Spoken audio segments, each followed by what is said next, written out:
Dictation will start abruptly after 5 seconds.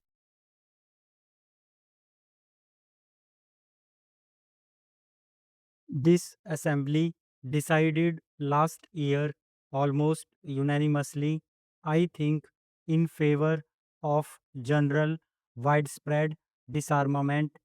The great nations of the world have committed themselves to it.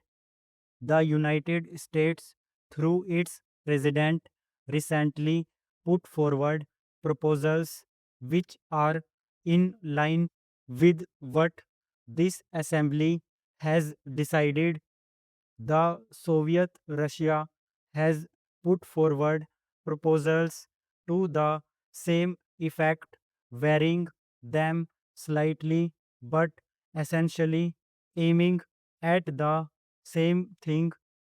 There is a good deal of commonness about them in broad outline. If that is so, why should we not grasp this opportunity and remove the fear and terror from people's minds and devote our energies and resources to the advancement of the world? This major and outstanding question must be dealt with speedily, and the great countries, especially those which have the greatest responsibility, should address themselves again and again to the consideration of this problem together through negotiations to reach agreements. Such agreements cannot be merely agreements between some countries, however great. These must represent all the members of the United Nations. But I do think that it is better for a few countries to deal with this problem to begin with. I feel rather strongly on this question, although we in India are probably not situated in the major theaters of a possible war. Everything that man has striven for the past thousands of years is at stake today. While I feel as strongly as possible about the freedom of the colonial countries and other dependent people, I do think that the biggest question today is the question of war and peace and disarmament. The General Assembly passed a resolution recently about nuclear tests.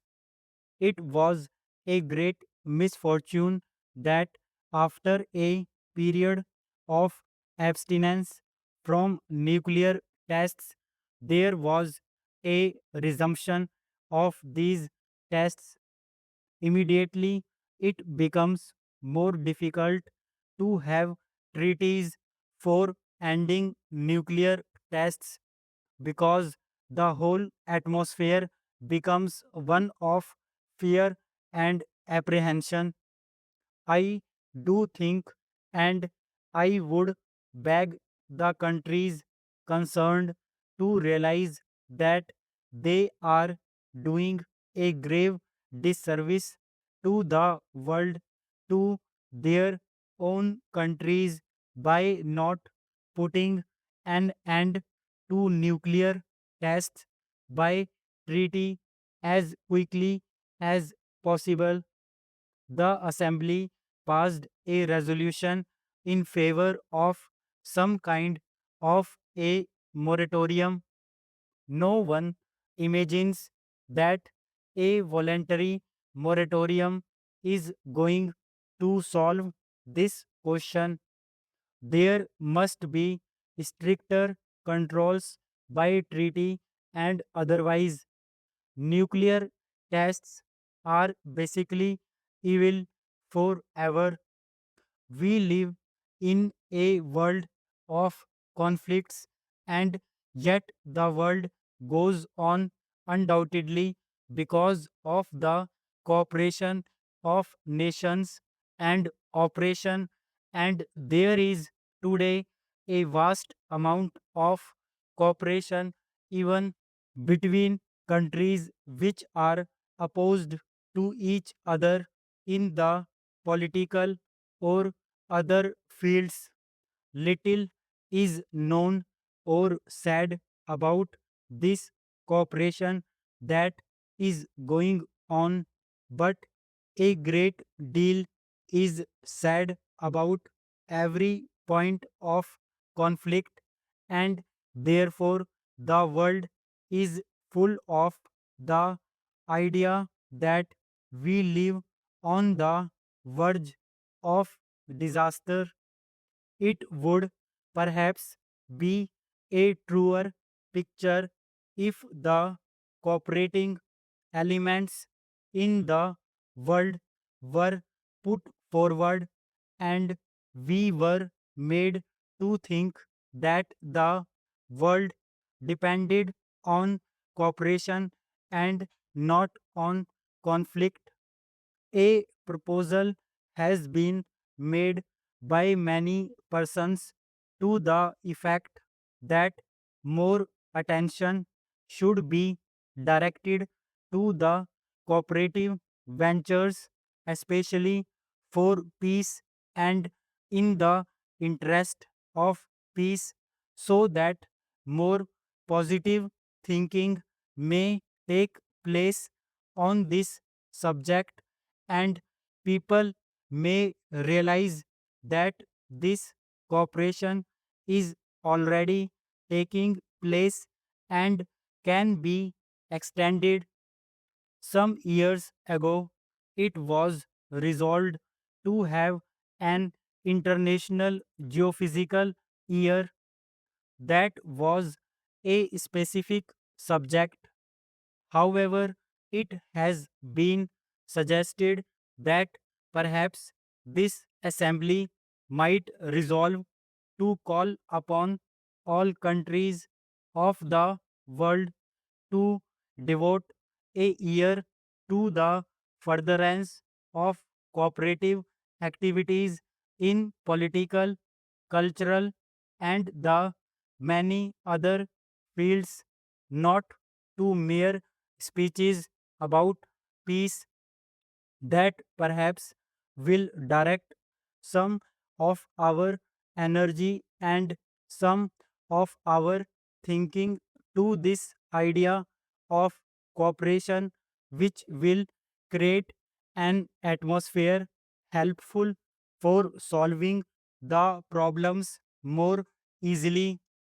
That by itself will not solve any problem, but it will lessen this distrust and conflict which affect the world. I make this suggestion to you not in any detail but broadly, so that this assembly might consider it, and if it is worthwhile, perhaps appoint a committee to consider it further and make suggestions as to how this might perhaps be done. The great men of the world have been those who have fought hatred and violence, and not those who have encouraged it.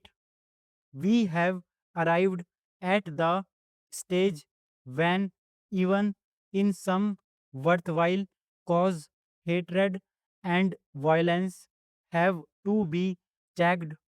This requires a new way of thinking, a new development of humanity. Possibly, we are going through that process, and this very crisis will wake up the mind of man and direct it to this new way of thinking.